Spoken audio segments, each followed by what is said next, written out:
Kate Morgan knew she was in trouble the moment her ship's engine made that grinding sound.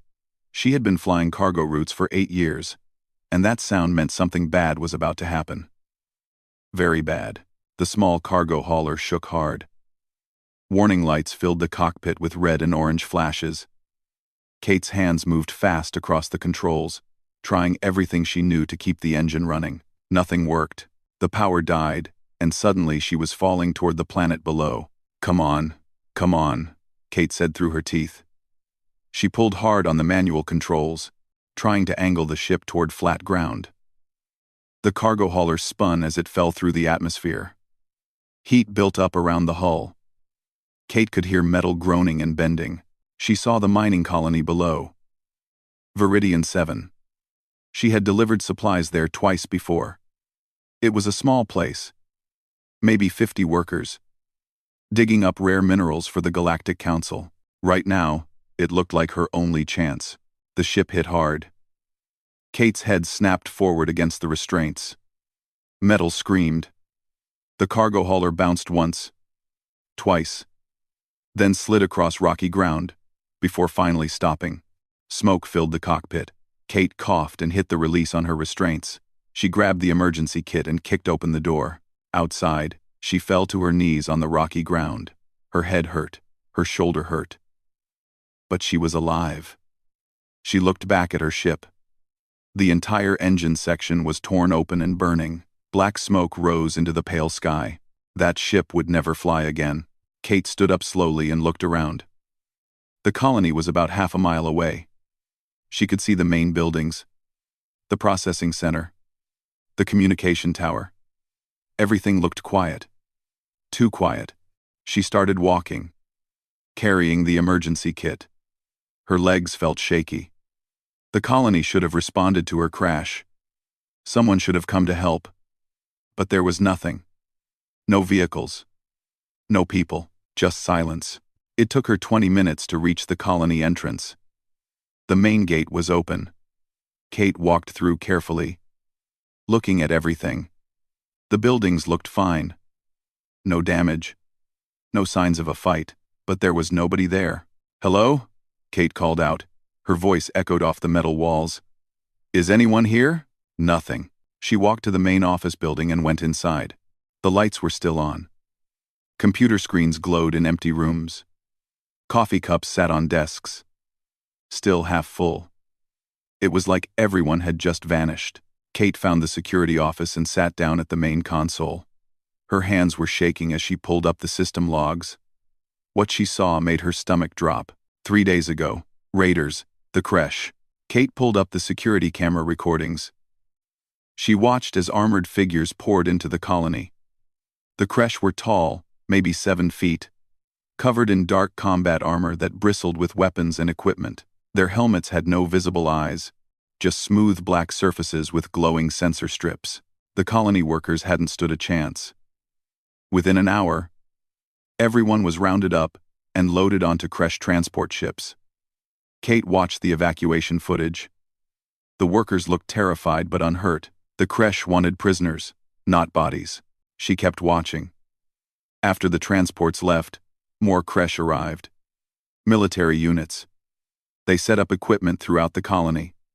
Guard posts, weapon systems, communication jammers. Kate realized what she was seeing. The creche were using Viridian 7 as a base. They were waiting for something. Kate found a recorded message in the creche command system. She played it, and a translation program converted the alien language to words she could understand. The Galactic Council would send a response team to investigate why Viridian 7 had gone silent. The creche knew this. They were planning to ambush the Council team, capture them, and demand ransom. It was a trap. Kate sat back in the chair. She looked at the security monitors. Creche soldiers walked through the colony in patrol patterns. She counted at least 40 of them. All armed, all armored, all professional soldiers. She was alone. Her ship was destroyed. The communication array had been torn apart by the creche. The escape pods were gone. There was no way to call for help, no way to warn the Council team that would arrive in a few days and walk right into the trap. Kate stood up and walked to the window. She could see 3 Kresh soldiers standing near the processing center. Their weapons gleamed in the afternoon sun. Energy rifles that could punch through concrete, personal shields that could stop bullets, sensors that could detect movement from hundreds of feet away. She looked down at herself. She wore a pilot's jumpsuit and boots. The emergency kit had a medical scanner, some bandages, a water filter, and a basic tool set. No weapons, no armor, no team, no backup. Any sane person would hide and hope the council team could handle the ambush. But Kate knew better. The council response teams were scientists and diplomats, not soldiers. They would be slaughtered or captured, and she would die here alone anyway when the Kresh eventually found her. She needed a different plan. Kate left the security office and moved through the colony carefully, staying away from windows. She made her way to the industrial section where the mining equipment was stored. These buildings were older, built before the newer living quarters and offices. The Kresh patrols seemed to ignore this area. She found what she was looking for in the maintenance tunnels. The colony's ventilation system was old and needed constant repair. The tunnels were barely 3 feet high and just as wide, perfect for a human to crawl through. Impossible for a Kresh soldier in full armor. Kate pulled open an access panel and looked inside. The tunnel stretched away into darkness. She could hear air moving through the ducts. The sound of her own breathing seemed very loud. She thought about her options. She could hide in these tunnels for days. Maybe even Kate spent the first day just watching and learning. The maintenance tunnels ran through the entire colony like a hidden network of passages. She crawled through them slowly, stopping at every vent and access panel to observe the Kresh soldiers below. They followed strict patterns. Guards changed every 4 hours. Patrols walked the same routes at the same times. The command center was in the main office building where Kate had first looked at the security recordings. The Kresh had set up their weapons cache in the processing center, probably because it had the strongest walls and best security doors. Kate took notes on a data pad she had found in the maintenance office. She drew maps. She timed everything. The Kresh were professional and organized, but they were also predictable. They trusted their technology and their training. They never looked up at the vents. They never checked the maintenance tunnels. Why would they? Their sensors would detect any armed threat long before it got close. But Kate was not armed. She was just one human crawling through spaces too small for armored soldiers to follow. On the second day, Kate started her campaign.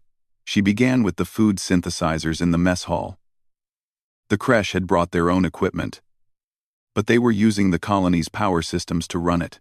Kate knew these power systems well. She had fixed them a dozen times during her supply runs. She crawled through the tunnel to a junction box above the mess hall. Using tools from her emergency kit, she opened the panel and looked at the wiring. She did not cut anything. That would be too obvious. Instead, she carefully adjusted the voltage regulators. Just a small change. Nothing that would show up on a diagnostic scan, but enough to make the food synthesizers work poorly. That night, from her hiding spot in the tunnels, Kate heard the Kresh soldiers complaining. Their food was coming out wrong. Too cold. Wrong taste. Some of it would not synthesize at all. She heard them arguing with their technicians. Kate smiled in the darkness. It was a start. Over the next 3 days, she hit them with small problems. A conveyor system in the storage area activated by itself in the middle of the night, scattering cargo everywhere. Pressure doors sealed randomly, forcing soldiers to take longer routes through the colony. Environmental controls made some rooms too hot and others too cold. Lights flickered. Water pressure dropped. Small things. Annoying things. The Kresh started to get frustrated. Kate watched them from the vents as they inspected systems and ran diagnostics. Their equipment could not find any problems because there were no problems with their equipment. The issues were with the colony's old industrial systems. And the Kresh did not understand how those worked. Kate learned more about them as she watched. The commander was a big Kresh named Thekvor. She could tell he was in charge by the way other soldiers responded to him. He was smart and careful, but he was also arrogant. She heard him tell his officers that the colony's systems were primitive and unreliable. That arrogance was going to cost him. Kate started to get bolder. She waited until a patrol passed below a vent. Then she used her tools to trigger a pressure release in a nearby pipe. Steam shot out with a loud hiss. The Kresh soldiers spun around, weapons raised, searching for a threat. But there was nothing there, just an old pipe venting excess pressure. It happened again the next day in a different location. Then again. The Kresh began to look nervous. They increased their patrols. They ran more sensor sweeps.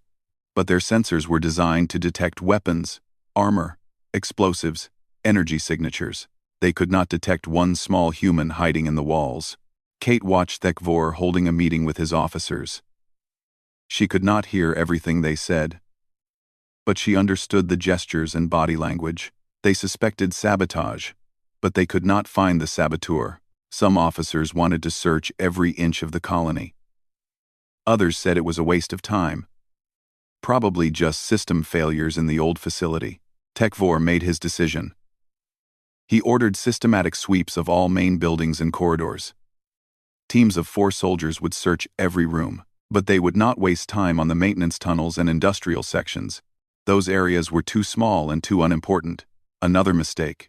Kate used the time while they searched the living quarters to explore the industrial section more carefully. This was where the real work of the colony happened. Giant machines processed raw ore into refined minerals. Chemical baths separated valuable elements from waste. Conveyor systems moved materials through a complex series of steps. Everything was automated. The whole system could run with just a few technicians monitoring the computers. Kate had helped repair parts of this system on her last supply run 6 months ago. She knew exactly how it all fit together. She also knew how dangerous it could be. The minerals mined on Viridian 7 were reactive. Not explosive by themselves, but unstable when exposed to certain conditions. Heat, pressure, specific chemical combinations. That was why the processing system had so many safety features and backup systems. One mistake could cause a disaster.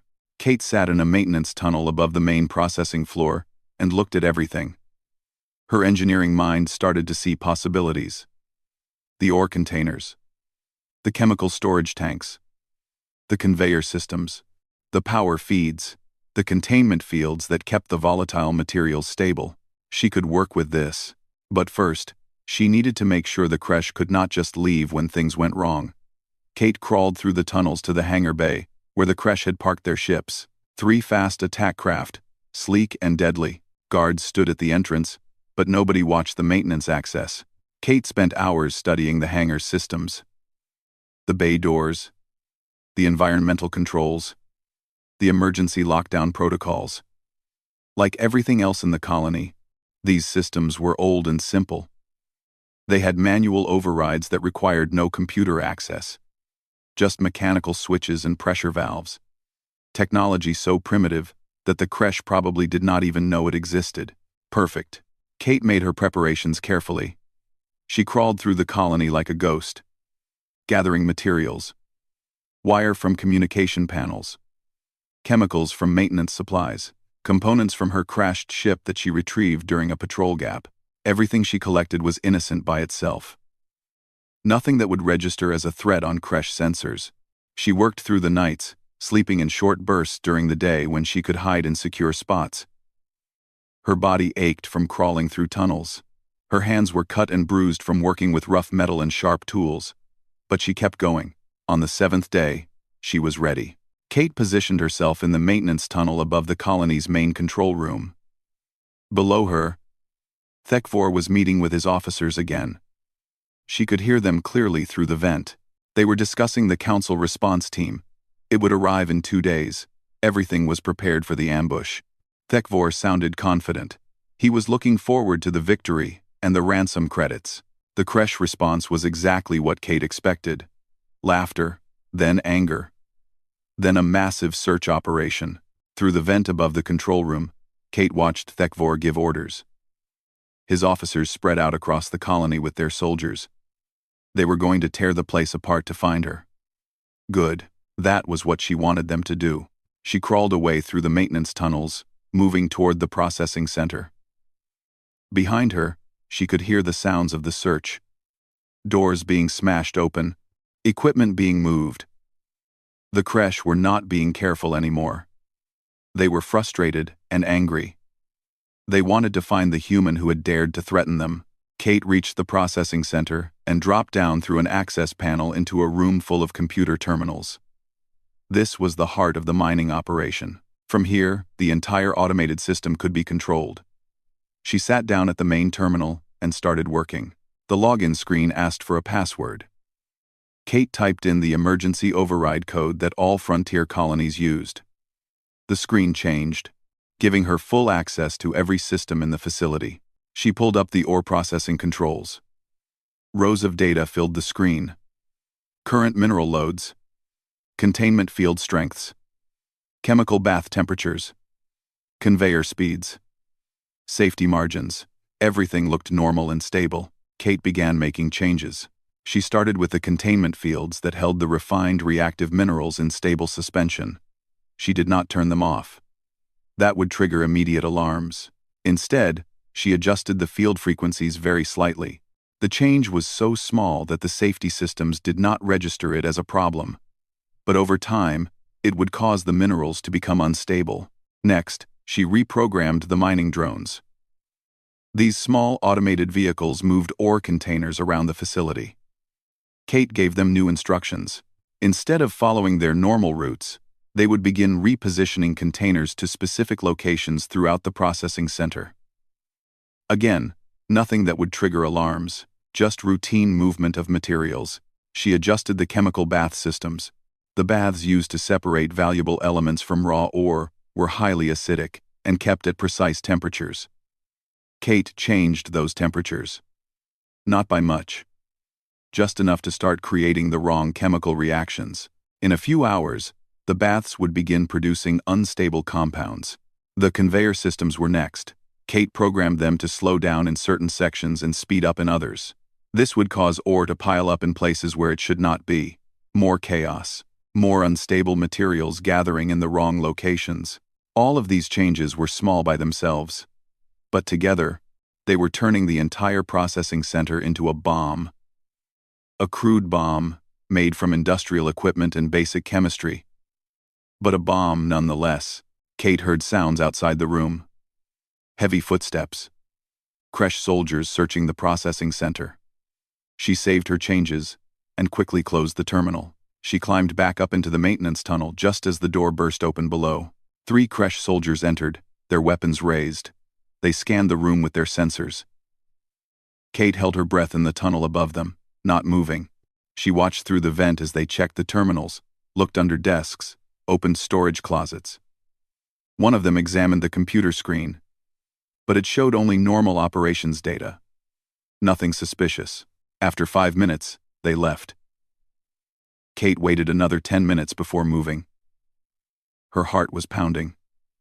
That had been too close. She crawled through the tunnels toward her next objective, the hangar bay. If her plan was going to work, she needed to make sure the Kresh could not escape when everything went wrong. The hangar was busy. Kate counted 12 soldiers near the 3 attack craft. More were running equipment checks, probably preparing for the ambush on the council response team. She needed them to leave. From her position in the tunnel, Kate reached a junction box that controlled the hangar's fire suppression system. These systems were ancient, installed when the colony was first built. They used inert gas, not water, because water could damage sensitive mining equipment.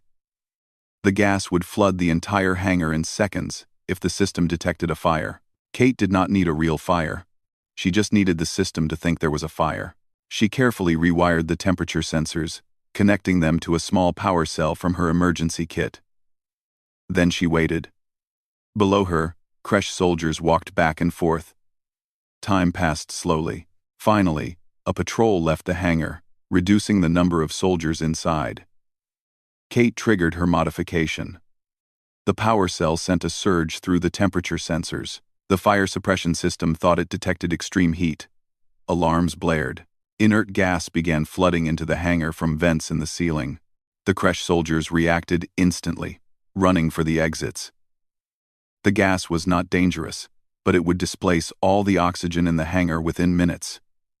Nobody could stay inside. Kate watched them evacuate, leaving their ships behind. As soon as the hangar was empty, Kate dropped down from the tunnel. She ran to the manual controls near the main doors. These were mechanical systems, old enough that the creche probably did not even know they existed. She pulled the emergency lockdown lever. Giant metal doors slid closed with a loud boom, sealing the hangar. She then disabled the override panel, smashing it with a piece of pipe she had brought for exactly this purpose. The creche could eventually cut through the doors or override the lockdown, but it would take time they would not have. Kate climbed back into the tunnel system as creche soldiers outside began pounding on the hangar doors. She could hear Thekvor shouting orders. His voice sounded angry. Good. Angry people made mistakes. She made her way back toward the processing center. Her modifications should be taking effect by now. When she reached an observation point above the main processing floor, she could see that her plan was working. Mining drones moved containers into positions that created dangerous concentrations of reactive minerals. The containers themselves were showing signs of instability. Small flickers of light around the containment fields, chemical baths were bubbling and steaming, producing the wrong colored vapors. Ore was piling up on conveyor belts, forming blockages that stressed the mechanical systems. Alarms began to sound. Warning lights flashed. The automated safety systems were detecting problems, but they could not identify the source. Everything looked like random equipment failures across multiple systems. The safety systems began shutting down parts of the operation, but that only made things worse. Shutting down systems suddenly created pressure spikes and temperature changes that destabilized materials even more. Kate pulled out her rebuilt communicator and switched it on. She set it to broadcast on all frequencies. Attention creche forces. You wanted to know who I am. I am a cargo pilot, an engineer, a human who worked on colonies like this for years. I know every system in this facility. I know what they can do. And I have turned them all against you. She paused, watching through the vent as creche soldiers ran through the corridors below, trying to respond to multiple emergencies at once. Your hangar is sealed. Your ships are trapped. The processing center is about to experience cascading failures that will make this entire facility dangerous for the next 12 hours. You cannot leave. You cannot call for help because I am jamming your communications. And I am just getting started. Kate switched off the communicator and moved again. She knew Thekvor would send soldiers to find her transmission source. But she was already 3 corridors away by the time they arrived. The processing center alarms were getting louder. Kate looked at her watch. Everything was happening according to her timeline. In 30 minutes, the containment fields would fail completely. The reactive minerals would be exposed to unstable chemical compounds. The result would not be an explosion. Exactly. More like a sustained energy rel. The containment fields failed at exactly the time Kate predicted. She was 3 levels above the processing floor when it happened, but she still felt the building shake. Alarms screamed through the colony. Emergency lights flashed red. Through the vent, Kate watched as creche soldiers scrambled to respond. They ran toward the processing center with their weapons ready, expecting an attack. What they found instead was a disaster zone. Toxic gas poured from ruptured containers. Sparks flew from damaged power systems. The floor was covered in spilled chemicals that glowed with an eerie blue light. The creche tried to enter the processing center, but their armor sensors immediately warned them about the dangerous atmosphere. They backed away quickly. Kate watched 3 soldiers stop at the entrance, their body language showing confusion and frustration. They had weapons that could destroy buildings. But those weapons were useless against chemical contamination and radiation. Thekvor arrived with more soldiers. Even from her hiding spot, Kate could hear him shouting orders. He was trying to organize his forces, but everything was falling apart. The processing center was toxic. The hangar was sealed. Their communication equipment was being jammed by Kate's crude transmitter. They were trapped in a facility that was becoming more dangerous by the minute. Kate moved through the tunnels again. She had more work to do. Her next target was the colony's power distribution center. This room controlled electricity flow to every building in the facility. The creche had ignored it because their equipment ran on their own power cells. But the colony's systems all depended on this room. Kate dropped down into the power center and looked at the control panel. It was old and simple, with physical switches and manual circuit breakers. She began flipping switches, cutting power to specific sections of the colony, not everywhere. That would be too obvious and too easy to fix. Instead, she cut power to strategic locations. The main office building where Thekvor had set up his command center, the barracks where the creche stored their extra equipment, the east wing corridors that connected different sections of the colony. Each power cut created new problems for the creche. Their command center went dark, forcing them to use backup lights. Their equipment storage became inaccessible, without power to open the security doors. The dark corridors made patrols harder and more dangerous. But Kate's main goal was not just to create problems, she was hurting them. Pushing them away from the areas she needed to access, forcing them into specific parts of the colony where they would be easier to contain. She moved to the Environmental Control Center next. This system managed air quality, temperature, and pressure throughout the colony. Kate had studied these controls carefully over the past week. She knew exactly what to adjust. She reduced oxygen levels in the West Wing by 3%. Not enough to be dangerous, but enough to make people tired and slow. She increased temperature in the south corridors by 10 degrees. She adjusted air pressure in certain rooms, creating slight changes that would cause headaches and discomfort. The creche were tough soldiers, but they were not immune to environmental stress. Kate was using the colony itself as a weapon against them. Every system, every control, every small adjustment adding up to make their situation worse. A creche patrol passed below her position. Kate froze in the tunnel. She could hear them talking in their language. The translation program in her datapad converted their words. They were scared. They did not understand what was happening. One soldier suggested they try to force open the hangar doors and escape. Another said they should find the human and kill her. A third said maybe they should surrender. Thekvor's voice came through their communicators, ordering them to regroup at the secondary command post. Kate listened carefully. The secondary command post was in the main office building. That was good. She wanted them concentrated in one area. She crawled through the tunnels toward the colony's medical center. This area had been abandoned by the creche because they brought their own medical supplies. But Kate was not looking for medical equipment. She was looking for something else. In a storage room at the back of the medical center, she found what she needed. Containers of refined reactive minerals. The medical center kept these materials because some of them had applications in advanced healing technology. The containers were small, and the amounts were carefully measured. But Kate did not need much. She knew from the colony's safety database that these particular minerals were extremely toxic to creche biology. Something about their respiratory system made them vulnerable. Humans could handle brief exposure with only minor irritation. But for creche, even small amounts could cause serious problems. Kate carefully opened a container and poured some of the powder into the environmental system intake. The ventilation would carry it throughout the colony. Again, she was not trying to kill anyone, just make them sick enough that they could not fight effectively. She climbed back into the tunnels and made her way toward the command post. Time for the final move. The main office building was dark except for emergency lighting. Kate could see creche soldiers gathered in the large meeting room that Thekvor was using as his command center. They looked exhausted. Their armor was dirty and damaged from dealing with the various disasters throughout the colony. Some were coughing. The toxic powder was already working. Kate positioned herself in a tunnel directly above the command center. She could see Thekvor standing at the center of the room, surrounded by his officers. He was studying a map of the colony, trying to figure out where Kate might be hiding. His soldiers stood around the room, weapons ready, jumping at every sound. Kate pulled out a small device she had built over the past few days. It was crude, but effective. A combination of a mining drone's power cell, some wiring from communication systems, and a pressure release valve from the processing center.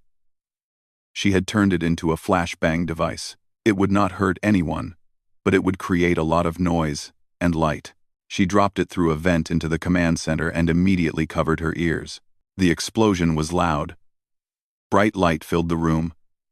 The Kresh soldiers shouted in surprise and confusion. They spun around, weapons raised, looking for the threat. Some fired their energy rifles at shadows. Others dove for cover. In the chaos, Kate triggered another device she had prepared. The room's fire suppression system activated, spraying foam everywhere. The Kresh could not see. They stumbled around, shouting at each other, completely disoriented. Kate spoke into her communicator again, broadcasting to all Kresh equipment. Commander Thekvor, you have lost. Your ships are trapped. Your soldiers are sick. Your equipment is failing. The processing center is toxic. The colony's systems are all under my control. You cannot win. You cannot escape. And the Galactic Council response team will arrive tomorrow. They will find you here, defeated by one unarmed human. She paused, watching through the vent as the foam settled, and the Kresh tried to reorganize. I am giving you one final chance. Surrender now. Move to the storage bays in the East Wing. Seal yourselves inside. I will provide air and water.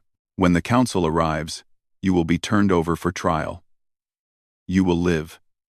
Or you can keep fighting and risk dying when the next system fails. Your choice. Kate watched from the maintenance tunnels as the Kresh soldiers moved toward the storage bays. They walked slowly, their weapons lowered, their body language showing defeat. Some were coughing badly from the toxic powder in the air. Others limped from injuries they had received during the chaos. All of them looked exhausted. Thekvor led the group. Even through his armor, Kate could see that he was beaten. His shoulders were slumped. His movements were slow. This was a commander who had lost, and he knew it. It took 2 hours for all the Kresh to gather in the storage bays. Kate counted them through security cameras she had reactivated. 37 soldiers total. 3 had been injured seriously when equipment malfunctioned during the chaos. Kate made sure they had access to their medical supplies before sealing the bay doors. She spoke to them through the intercom system. You made the right choice, Commander Thekvor. I am locking these doors, but you have full life support. Food synthesizers are active. Medical bay is accessible. Water is clean. You will be safe here until the Council arrives. There was a long silence. Then Thekvor's voice came through the intercom. He spoke in the common language. Not Kresh. Who are you? Human. What kind of warrior defeats an armed force without a single weapon? Kate thought about that question. She was sitting in a dark maintenance tunnel, covered in dust and grease, bleeding from a dozen small cuts, exhausted beyond anything she had ever experienced. I am not a warrior, she said finally. I am just an engineer who knew how things worked. Another silence. We were arrogant, Thekvor said. We saw primitive systems and assumed they were harmless. We never considered that someone could use them as weapons. That was your mistake, Kate agreed. She cut the connection and leaned back against the tunnel wall. It was done. They were contained. The Council would arrive soon. But she was not finished yet. The colony was still a disaster zone. The processing center was toxic. Power was cut to half the buildings. The hangar was sealed. Chemical spills covered several corridors. Kate could not leave everything like this. She spent the next day working to make the colony safe again. First, she restored power to critical systems. Then she activated the environmental scrubbers to clear the toxic powder from the air. She remotely shut down the processing center's failed systems to prevent more contamination. She opened vents to let fresh air cycle through the buildings. It was slow work. Kate had to do everything manually because the automated systems were either damaged or programmed with her sabotage instructions. She crawled through tunnels, climbed up access shafts, and walked through empty corridors making repairs. Her body screamed for rest. But she kept moving. There would be time to sleep later. On the morning of the second day, sensors detected ships approaching the planet. The Galactic Council response team had arrived. Kate made her way to the communication center and activated the long-range transmitter. This is Kate Morgan broadcasting from Viridian 7 mining colony. The Kresh raiding party that took over this facility has been neutralized and is currently contained in the East Wing storage bays. All colony workers were evacuated 3 days ago and are presumably being held on a Kresh vessel somewhere in this system. The colony has sustained damage, but is stable. I repeat, the situation is under control. There was a pause. Then a voice came back, speaking with a strange accent that Kate recognized as Valorian. This is Commander Shen of the Galactic Council Response Vessel Horizon. Please repeat your last message. Did you say the Kresh have been neutralized? Confirmed, Kate said. She was so tired that her words came out slow. 37 Kresh soldiers are locked in the storage bays. They are unharmed, but their equipment is non-functional. I can provide full documentation of everything that happened. How many security personnel do you have? Commander Shen asked. Kate almost laughed. None, just me. I was the only person here when the Kresh took over. The silence on the other end lasted almost a minute. You are saying that you, alone, defeated an entire Kresh raiding party? I did not defeat them in combat, Kate explained. I used the colony's industrial systems to make the facility uninhabitable until they agreed to surrender. It is a long story. I have it all recorded if you want to see. We are landing now, Commander Shen said. His voice sounded strange. Please meet us at the main landing pad. Kate made her way outside. It was the first time she had left the colony buildings in over a week. The sun was bright and warm on her face. She stood at the edge of the landing pad and watched as 3 council ships descended. The ships were beautiful, all smooth curves and glowing engines. They settled onto the pad with barely a sound. Ramps extended and soldiers emerged. Kate recognized several species: Valorians with their scaled skin and 4 arms, humans in council uniforms, tall insectoid beings whose names she could never remember. All of them were armed and armored, ready for combat. They spread out across the landing pad, weapons ready, scanning for threats. Then, Commander Shen stepped off the lead ship. He was a Valorian, his scales showing patterns of rank and experience. He looked around at the quiet colony, clearly confused about what he was seeing. His eyes found Kate standing alone at the edge of the pad. She knew what she must look like. Dirty pilot's jumpsuit, face covered in dust and dried blood from small cuts, hair wild and unwashed, hands bandaged with torn cloth. She probably looked like a survivor from a war zone. Commander Shen approached her slowly. His soldiers spread out, checking the area. You are Kate Morgan? He asked. Yes, sir, Kate said. She tried to stand straight, but her body was too tired. The Kresh are contained in the East Wing. They are not a threat. I have shut down most of their equipment, and their ships are sealed in the hangar. Show me, Commander Shen said. Kate led them into the colony. She took them first to the storage bays where the Kresh were being held. Through the observation window, they could see the raiders sitting in groups, their armor removed, looking defeated and sick. Some were receiving medical treatment from their own medics. They surrendered? One of the council soldiers asked. She was human, maybe 25 years old, with corporal stripes on her uniform. Eventually, Kate said. After I made them understand, they could not win. They walked through the colony. Kate showed them the processing center with its damaged systems and chemical spills, the hangar with its sealed doors and trapped ships, the command center full of broken equipment and fire suppression foam, the maintenance tunnels she had used to move unseen through the facility. As they walked, Kate explained what she had done, how she had studied the Kresh routines, how she had sabotaged food synthesizers and environmental systems, how she had turned the processing center into a toxic zone using nothing but industrial chemicals and basic engineering, how she had sealed the hangar and cut communications and herded the Kresh into positions where they could not fight effectively. Commander Shen listened to everything without speaking. His face showed no expression. The other soldiers looked at each other but stayed quiet. When the tour was finished, they returned to the landing pad. Commander Shen stood looking at Kate for a long moment. You did all of this alone? Without weapons? Without military training? I am a cargo pilot, Kate said. But before that, I worked as an engineer on frontier colonies for 5 years. I know these systems. I know what they can do. She paused. The Kresh did not know. That was their mistake. I have been a soldier for 30 years, Commander Shen said slowly. I have seen many battles, many tactical victories. But I have never seen anything like this. One person defeating a professional military unit using only knowledge and improvisation.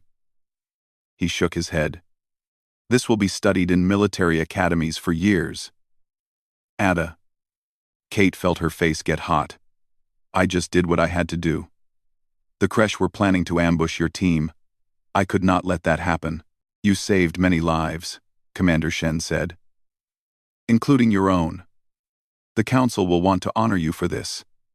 Perhaps offer you a position training security forces in unconventional tactics. No thank you, Kate said immediately. I am not a soldier. I am a pilot. I just want to fix my ship and get back to my cargo routes. Commander Shen smiled. It was a strange expression on a Valorian face. Of course. But first, you need rest, medical attention, and probably a very long sleep. Kate nodded. Now that it was over, now that she could finally stop moving, exhaustion hit her like a wave. Her legs felt weak. Her vision blurred. She sat down on the landing pad, not caring about dignity or appearances. She had done it. She had survived. She had won. Council medics rushed over to help her. Kate let them work, too tired to protest. As they led her toward the medical ship, she looked back at the colony one last time. Viridian 7, a small mining facility on a frontier world, a place with old equipment and simple systems, a place the Kresh had dismissed as primitive and harmless. They had learned better. And Kate hoped that lesson would spread. Humans might not have the most advanced technology. They might not be the strongest or fastest species in the galaxy. But they had something else: creativity, adaptability, the ability to look at any situation and find a way to survive. That was the real human weapon. Not guns or ships or armor, just the stubborn refusal to give up, combined with the cleverness to use whatever tools were available. Even crude ones, especially crude ones. Kate turned off the communicator and moved again. She had said everything she needed to say. Now she had to wait and see if they would listen. She found a secure hiding spot and settled in. Her body was shaking from exhaustion and adrenaline. She had been awake for almost 40 hours, running on emergency rations and determination. Every muscle hurt. Her hands were bleeding from crawling through rough metal tunnels. But she had done it. She had beaten them using nothing but crude engineering and knowledge of simple systems. Through the vents, she heard Thekvor's voice. He was speaking to his soldiers. Kate could not see them, but she could hear the defeat in his tone. He was ordering his forces to stand down, to move to the storage bays, to surrender. It was over. Ease that would fill the processing center with toxic fumes, extreme heat, and dangerous radiation. It would not destroy the colony. Kate had been very careful about that, but it would make large sections of the facility completely uninhabitable for anyone not wearing full environmental protection. And the Kresh, despite all their advanced armor and weapons, had come prepared for combat, not industrial disasters. Kate settled into a hiding spot in the maintenance tunnels and pulled out some food from her emergency kit. She had not eaten in almost a day. Her body ached and her eyes burned from lack of sleep. But she was smiling. The Kresh had superior technology. They had weapons and armor and training. They had numbers and experience. But none of that mattered. Because Kate had something they did not have. She had knowledge, understanding, and the willingness to use crude, simple tools in ways they never expected. Below her, the colony descended into chaos. Kate reached into her pocket and pulled out a small communicator she had built from salvaged parts. It would only work once, and only for a few minutes before it burned out. But that was all she needed. She pressed the transmit button and spoke clearly. Attention Kresh forces. This is Kate Morgan. You are in a lot of trouble, and you do not even know it yet. I am giving you one chance. Leave this colony now, or I will make you leave. You have 1 hour to decide. She turned off the communicator and listened to the chaos below. Weeks. But then what? Eventually she would run out of food and water. Eventually the creche would find her, or the council team would arrive and be destroyed. Or she could do something about it. Kate was not a soldier. She was a cargo pilot. But before that, she had been an engineer. She had spent 5 years maintaining mining equipment on frontier colonies. She knew these systems, she knew what they could do. And she knew that the creche, for all their advanced technology and weapons, probably had no idea how a simple human mining colony actually worked. That was going to be their mistake. Kate climbed into the maintenance tunnel and started crawling. She had work to do.